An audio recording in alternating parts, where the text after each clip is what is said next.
For 1,000 years leading up to the rise of the Galactic Empire, the Sith trained in accordance with the rule of two. Each Dark Lord of the Sith took a single apprentice, who they trained personally until the apprentice grew strong enough to overthrow them. But that wasn't always how the Sith had done things. In the time of the old Sith empires, there were whole armies of Sith, and to maintain these armies, the Sith had to do their training a little differently. Several generations of Sith maintained Sith academies, at which groups of Sith prospects would be trained in the way of the dark side, in a dark mirror of the Jedi Order's academies and praxieums. But while the Jedi academies were generally calm, safe places to learn, training in the Sith Academy was hellish. Many trainees didn't survive, and those that did came out twisted by the horrors they experienced. In this video, we'll be telling the full history of the greatest of the Sith Academies, the one on Korriban, and why being a student there was even worse than you might imagine.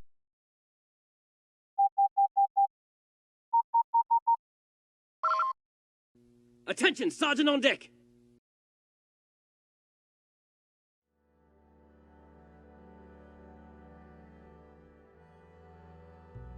Not all iterations of the Sith Order had an academy system.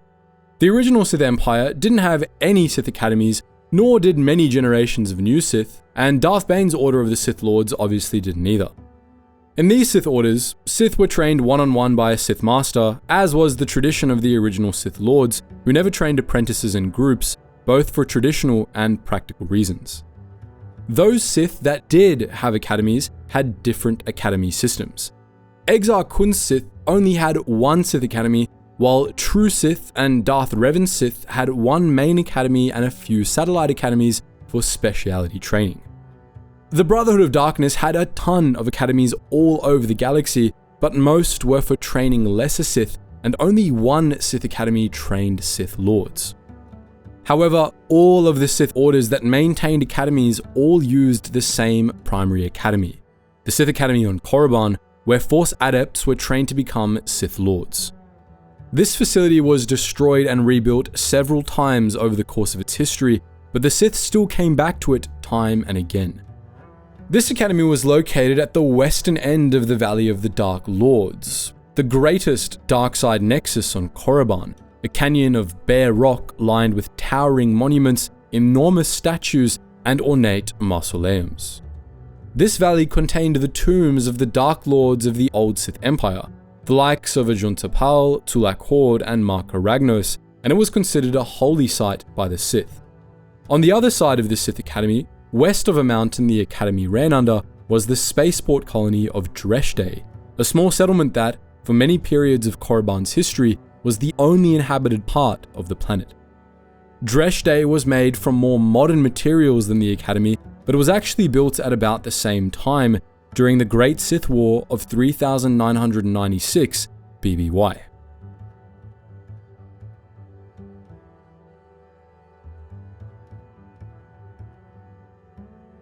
That year, the fallen Jedi Exar Kun and Orlik Qel-Droma proclaimed themselves the Dark Lords of the Sith, rallying a coalition of anti-Republic factions and using them to cause chaos across the galaxy, attempting to destabilize the Republic and re-establish the Sith Empire.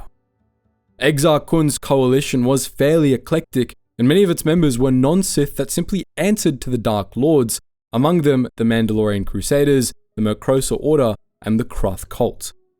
But Exar Kun did rally a significant number of fallen Jedi to his cause, and they formed the Brotherhood of the Sith. Most members of the Brotherhood were simply dark Jedi who knew a few Sith tricks, but some among them sought greater knowledge of the dark side, and it was they who first established Korriban's Sith Academy. At some point during the Great Sith War, these Sith settled on Korriban, which had been desolate and uninhabited since the fall of the Sith Empire a millennium earlier. Seeking to explore the Valley of the Dark Lords, where Exar Kun had first been drawn to the dark side, they established a monastery under the mountain west of the valley, and they built a small spaceport further west to ship in supplies. The monastery came under the command of a Sith Master named Jorak Oln, who soon began training other fallen Jedi in Sith techniques and sending out archaeological teams to the Valley of the Dark Lords. But Exar Kun's would-be Sith Empire didn't last very long. The Great Sith War was over less than a year after it started. The Mandalorians were defeated on Onderon, the Krath and Makrosa Order were all but wiped out, Ulic Qel-Droma renounced the Sith, and Exar Kun and his greatest followers were all killed when the Republic attacked the Brotherhood's capital on Yavin 4. But neither the Republic nor the Jedi made a move on Korriban. Both had suffered severe casualties during the war, and they didn't want to waste their strength going after the scattered remnants of Exar Kun's followers, so long as they stayed out of Republic space. As a result, the Sith on Korriban stayed there, and they were soon joined by other Sith Dead-Enders, drawn from the Brotherhood, the Krath, and the rest of the Coalition. These Sith remnants remained more or less in hiding on the Sith worlds for decades, and on Korriban, the non-Force sensitives expanded the Brotherhood's spaceports into the Dresh Day colony, while the remaining Sith gathered at Jorak Uln's monastery. The Sith Academy remained in business, though it had very few students. Both the Academy and Dresh Day would only dwindle in the coming decades, steadily dying out as the Republic and the Jedi had expected. But then, 40 years after the Great Sith War, a new generation of Sith arose. The former Jedi heroes of the Mandalorian Wars became Darth Revan and Darth Malak, the Dark Lords of a new Sith Empire, and they rallied an army of fallen Jedi and former Republic military personnel to their cause. The Sith remnants on Korriban and the other Sith worlds swore allegiance to Revan, and Korriban became the public capital of the Sith Empire, though the true capital was actually Rakata Prime. Jorak Uln and the other Sith Masters began training students to join Revan's new Sith Order at the Sith Academy, while Dresh Day, now managed by Zerk Corporation, soon swelled with people from all over the Sith Empire who flocked to Korriban to join the Sith.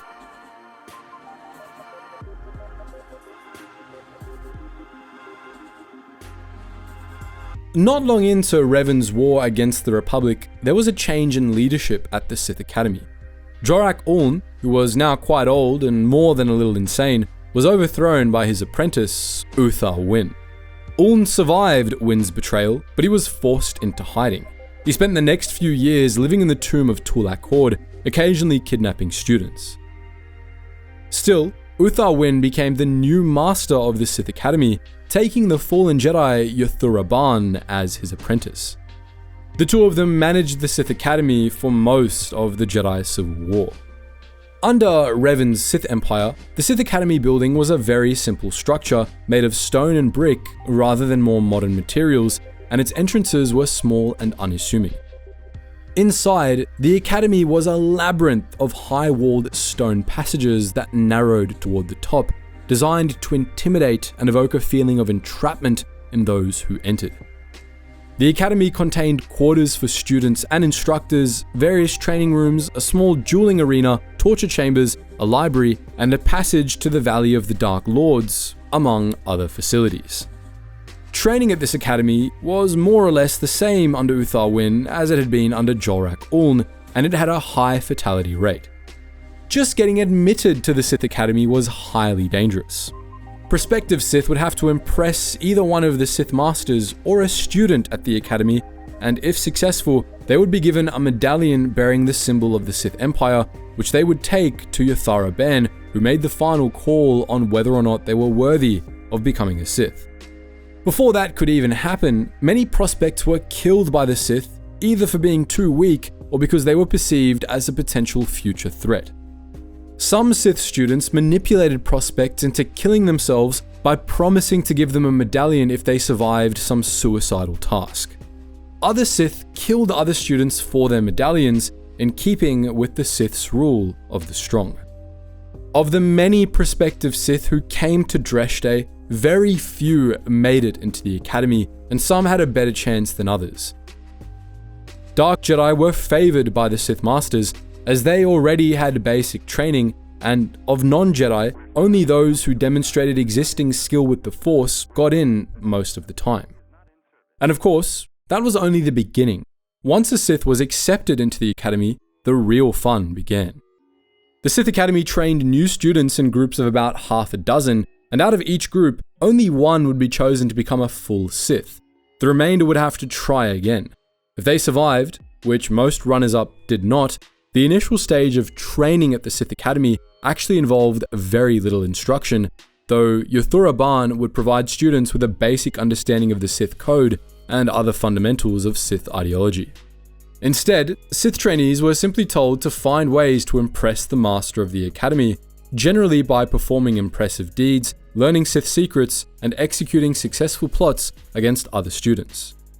Uthar Wynn would award prestige to students who completed such tasks, and the one that got the most prestige would become a Sith in full.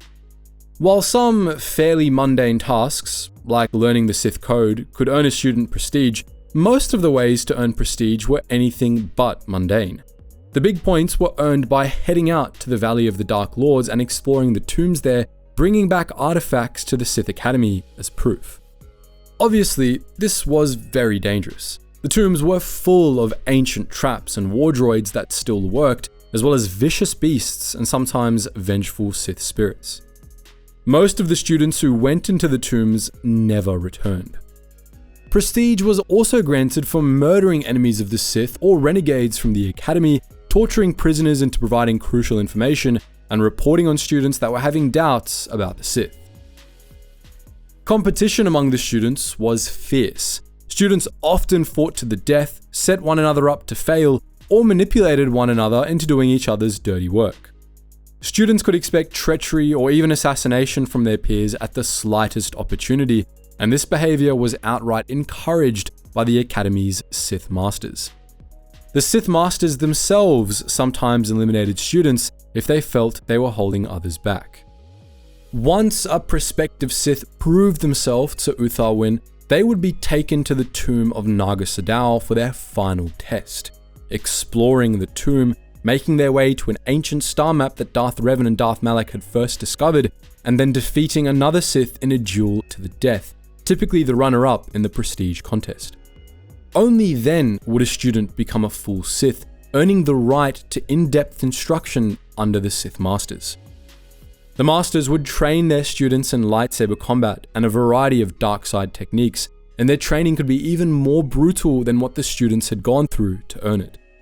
Sith training at the Academy could involve enduring brutal torture, and those Sith who left Korriban alive came back unchanged, having been made to surrender completely to the dark side, one way or another.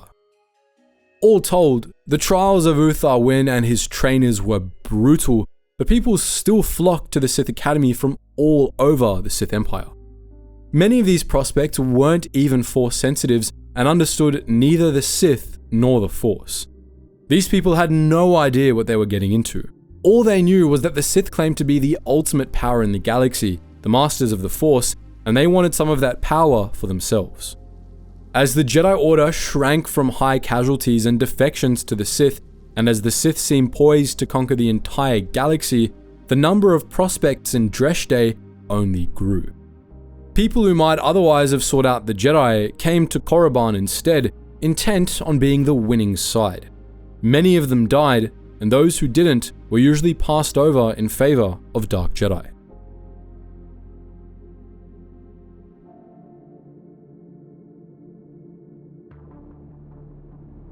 Originally, the Sith Academy was little different under Uthar Wynn than it had been under Jorak Uln, but as the Jedi Civil War wore on, and especially after Darth Malak usurped Revan's place as Dark Lord of the Sith, things began to change.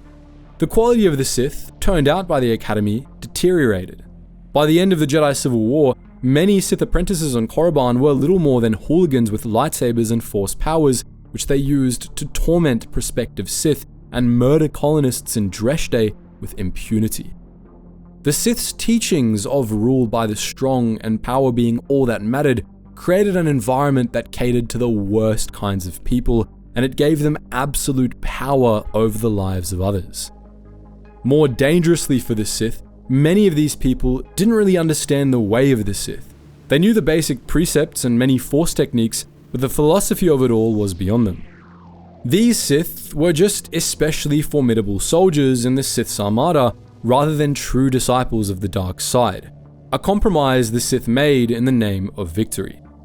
Under Malak and Master Wynn, the Sith strayed from their teachings and the foundations of the Sith Empire weakened. It was ultimately only a matter of time before it all came crashing down, and that process started at the Sith Academy. In 3956 BBY, Revan, having returned to the light side, infiltrated the Academy on a mission for the Jedi Council, seeking the star map in the tomb of Naga Sadow. After winning the Academy's prestige contest and finding the star map, Revan killed Uthar Wynn and redeemed Uthar Ben, who left Korriban to seek forgiveness from the Jedi. Revan was caught as he attempted to leave the Academy, but he and his allies successfully fought their way out, killing most of the Academy's remaining Sith Masters, as well as a great many students and guards. This brief battle crippled the Sith Academy, which was left unstable by the loss of so many Sith Masters. The few that remained fought among themselves for rule of the Academy, and training of the remaining Sith students had to be largely automated due to a lack of instructors.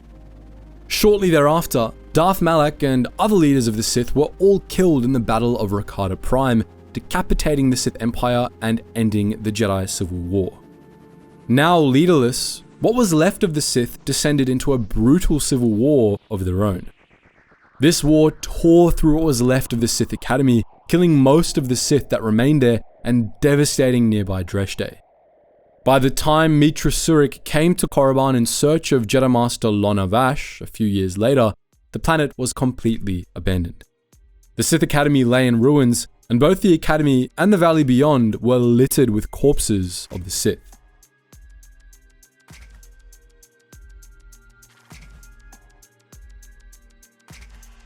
But Korriban would not lie abandoned for long. At the start of the Great Galactic War in 3681 BBY, the True Sith Empire retook the planet and established its own Sith Academy there. Rather than rebuilding and reusing what was left of the old Sith Academy, the True Sith built their own on top of the ruins. This new version of the Korriban Sith Academy was massive, consisting of an enormous pyramid carved from the mountain the original Academy had been under. The new Academy was made of stone and durasteel with a more modern interior than its predecessor had, and it was full of grand halls and ornate chambers, much different than the cramped labyrinth of the original Sith Academy. The new Academy's facilities were greatly expanded, including quarters for students and instructors, dungeons and torture rooms, training rooms, lecture halls, meditation chambers, and a grand library. Ancient ritual chambers and places of sacrifice lay below the Academy, while the Sith Empire's Dark Council had its meeting chambers on the highest levels of the pyramid. During the Great Galactic War, the subsequent Cold War, and until the eventual fall of the True Sith Empire, this Sith Academy trained hundreds of Sith of a variety of disciplines. Training at the Sith Academy was every bit as brutal under the True Sith as it had been under Revan Sith, but the details of the process were somewhat different.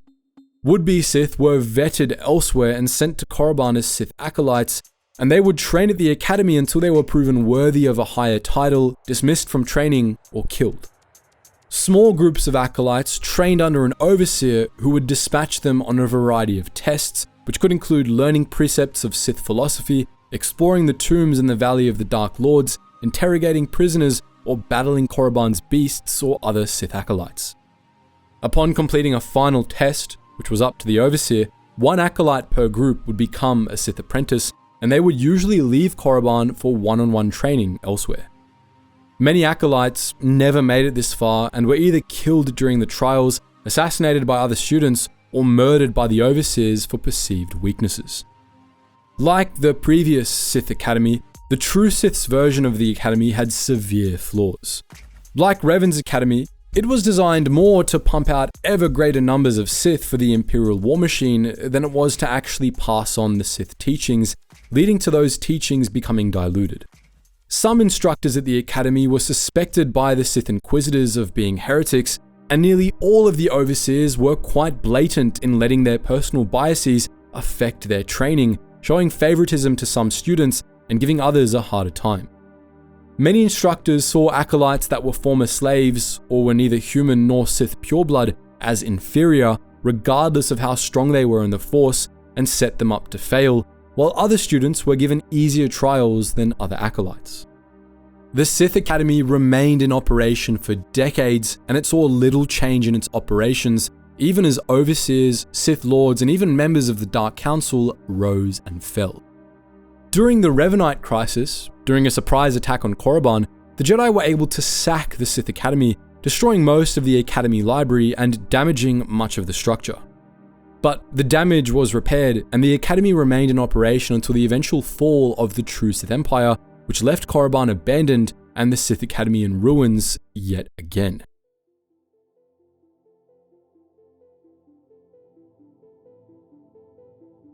The Sith Academy was restored one final time during the later stages of the New Sith Wars, after the rise of the Brotherhood of Darkness. In 1006 BBY, the Brotherhood successfully retook Korriban from the Jedi, who had managed to hold on to the planet for most of the conflict, and, in keeping with Sith tradition, the Brotherhood established their primary academy there. This academy was run by Lord Quartus, the academy headmaster, with Lord Cassim serving as Blade Master. The Korriban Academy trained Sith Lords to join the Brotherhood's upper ranks, and it operated in a similar way to previous academies. Those who showed potential to become Sith Lords were brought to the academy and given the title of apprentice, and they would train under various Sith Masters in lightsaber combat and various darkside techniques. Students competed fiercely, although students killing one another was tolerated less under the Brotherhood, and the academy instructors still played favorites, accelerating the training of some students and holding others back.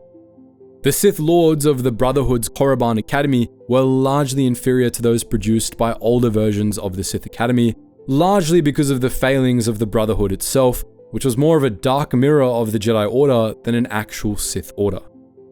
The Sith Academy did produce at least one worthy Sith Lord, however, Darth Bane, who went on to destroy the Brotherhood of Darkness. In the last months of the New Sith War, all apprentices at the Korriban Academy were raised to the rank of Dark Lord of the Sith and shipped off to the battlefields of Ruusan, leaving the academy empty.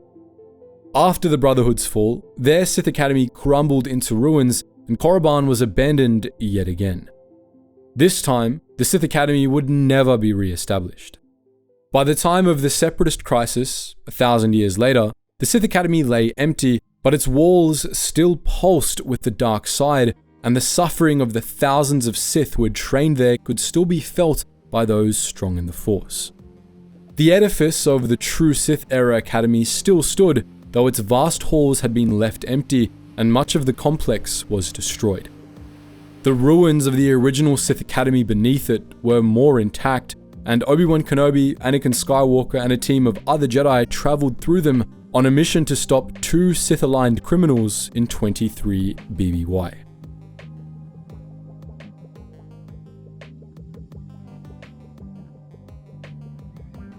Between them, the three versions of the Sith Academy trained thousands in the way of the dark side, but in the end, all of them failed the empires they served. Under Revan's Sith Empire, the Sith Academy created an army of squabbling, power-hungry bullies who had cruelty and selfishness in spades, but lacked the vision and intelligence of true Sith. Under the True Sith Empire, the Sith Academy was more geared toward creating soldiers than Sith, with flexible and often biased instruction standards that gave those with less skill but the favoritism of their overseers an easy ride. It taught acolytes to use a lightsaber and wield darkside force powers, but it taught little of the ways of the Sith. Under the Brotherhood of Darkness, the Sith Academy actively suppressed aspects of Sith philosophy to ensure stability of the Brotherhood, producing devoted servants of Lord Khan rather than actual Sith. In every case, the Sith Academy trained its students according to the needs of the Sith military machine first, and according to the actual standards of Sith teaching second. In part, this reflected flaws in the empires these academies served. The Brotherhood of Darkness was based on a betrayal of the fundamental nature of the Sith. The True Sith lost the plot and steadily became less Sithy as the Galactic Wars went on, and Darth Revan's Sith Empire was built for a different purpose than other Sith Empires, namely to be able to effectively resist the True Sith with the sanctity of Sith teachings not being high on Revan's list of priorities. But these failings were also due to flaws in the Academy system itself. By their very nature, Sith Academies were doomed to fail, and for the same reason as the Brotherhood of Darkness. They weren't true to the nature of the Sith, and were merely a dark mirror of how the Jedi did things. Few were truly fit for the way of the Sith. Many could fall to the dark side and even learn Sith techniques, but most Darksiders weren't capable of embracing the full potential of the Sith for one reason or another. To be a Sith Lord, one not only needed strength in the dark side, cunning and skill in manipulation, but one also needed a complete commitment to the constant pursuit of ultimate power, all else be damned. As Darth Plagueis later observed, while tens of thousands in a generation were fit to be Jedi, only 30 in a millennium were fit to be Sith. Besides, as Darth Bane observed, the Sith were at their strongest when there were fewer of them. More Sith led to civil wars and the weak overcoming the strong through sheer numbers, while the strongest would always rule when the Sith were few. The very nature of the Sith meant that the vast majority of those accepted to a Sith Academy were unworthy, and even for those that were, being trained in groups in a fairly impersonal manner did a poor job of passing on the way of the Sith and all its nuances. The Sith Academy system valued quantity over quality, and not only was this a bad approach for training Sith, but quantity was a problem for the Sith on its own, undermining Sith orders and tearing Sith empires apart.